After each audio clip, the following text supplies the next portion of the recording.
سبحان الله بكرة وأصيلا وإلهكم إله واحد لا إله إلا هو الرحمن الرحيم أنت ولي في الدنيا والآخرة اجعل قبرهما روضة من رياض الجنة اللهم اجعل قبرهم روضة من رياض الجنة اللهم اغفر لنا ولنا وقل لنا أسمع وانصر حرمانك قبول المنزل وعليك الله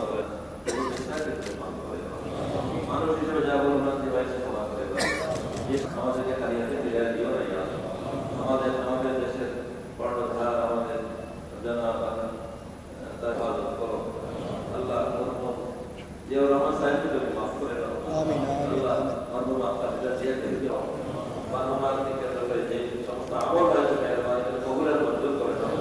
আমাদের দেশে যে সব হেফাজত করো মুসলিম উম্মার মুসলমান খাস রহমত বারাকাত নাযিল করো জানি না কার কি বাসনা কার কি বাধ্যতা কবুল করে দাও আমাদের একটি জানাজা হবে আমাদের আল্লাহ কবরমুখী হতে হবে এই নকশাকে আমরা যেন সামনে আমিন আমিন আমিন ইয়া রাব্বাল